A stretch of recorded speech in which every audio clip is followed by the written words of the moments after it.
ഇതാണ് sciatica. Sciatica എന്ന് പറയുന്നത് നമ്മുടെ കാലിലേക്ക് വരുന്നൊരു പ്രധാന ഞരമ്പുണ്ട്. Sciatic nerve. ഇതിലെയുള്ള വേദനയ്ക്കാണ് നമ്മൾ സയാറ്റിക്ക എന്ന് പറയുന്നത്. ഇതിൻ്റെ അനുബന്ധമായിട്ട് ചിലപ്പോൾ കാലിലേക്ക് തരിപ്പ്, കൂടെ തന്നെ വേദന അല്ലെങ്കിൽ കാലിനുള്ള ബലക്കുറവ് ഉണ്ടാകാം. ഇതിനുള്ള പ്രധാനപ്പെട്ട ഒരു കാരണം നട്ടലിലുള്ള പ്രശ്നങ്ങളാണ്. നട്ടലിലുള്ള ഡിസ്കിൻ്റെ ബൾജസ്, പ്രായാധിക്യം കൊണ്ടുണ്ടാകുന്ന നട്ടലിലുള്ള സുഷുമ്നാഡി പോകുന്ന കനാലുണ്ട്. കനാലിലുള്ള ചുരുക്കം, അതിന് സ്പൈനൽ കനാൽ സ്റ്റിനോസിസ് എന്ന് പറയും, അല്ലെങ്കിൽ നട്ടിൽ തെറ്റിപ്പോകുന്ന അവസ്ഥ, കൊണ്ടൈലോലിസ്റ്റസിസ് എന്ന് പറയും. ഇതെല്ലാം മൂലം സുഷുമ്നാഡിക്കോ സുഷുമ്നാഡിയിൽ നിന്ന് വരുന്ന ഞരമ്പുകൾക്കോ കംപ്രഷൻ ഉണ്ടാകുന്നതാണ് കാലിലേക്ക് വേദന ഉണ്ടാകുന്നത്. അപ്പോൾ ഞരമ്പ് ഏത് ഭാഗത്തേക്കാണ് സപ്ലൈ ചെയ്യുന്നത്? നട്ടിലൊരു പ്രശ്നം ഉണ്ടാകുമ്പോൾ പലപ്പോഴും പേഷ്യൻസ് ചോദിക്കുന്നൊരു കാര്യമുണ്ട്, നട്ടൽ പ്രശ്നം ഉണ്ടായിട്ട് എനിക്ക് കാലിലേക്കാണല്ലോ വേദന എന്നുള്ളത്. ഇത് എന്തുകൊണ്ടാണെന്ന് വെച്ച് കഴിഞ്ഞാൽ നട്ടലിൽ നിന്നാണ് നമ്മുടെ ഞരമ്പുകൾ കാലിലേക്ക് വരുന്നത്. 5 നെർവ് റൂട്ട്സ് കാലിലേക്ക് സപ്ലൈ ചെയ്യുന്നതുണ്ട്.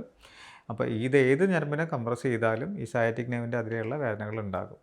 അപ്പോൾ അതുകൊണ്ടാണ് നട്ടലിനൊരു പ്രശ്നം ഉണ്ടെങ്കിൽ നമ്മുടെ കാലിലേക്ക് വേദന ഉണ്ടാകുന്നത്. അപ്പോൾ ഇങ്ങനെ വരുന്നൊരു വേദനയ്ക്കാണ് നമ്മൾ സയാറ്റിക്ക എന്ന് പറയുന്നത്. ഏറ്റവും കോമൺ ആയിട്ടുള്ള ഇതിനുള്ളൊരു കാരണം എന്ന് പറയുന്നത് നട്ടലിനുള്ള പ്രശ്നങ്ങളാണ്. അപ്പോൾ ഇങ്ങനത്തെ ഒരു വേദന ഉണ്ടെങ്കിൽ നട്ടലിന് പ്രശ്നങ്ങളുണ്ടോ എന്നുള്ളത് നമ്മൾ ഒരു ഡോക്ടറെ കാണിച്ചിട്ട് അതിനുള്ള റൂൾ ഔട്ട് ചെയ്യേണ്ടതാണ്. അതിന് കൃത്യമായിട്ടുള്ള ചികിത്സകളും തേടേണ്ടതാണ്.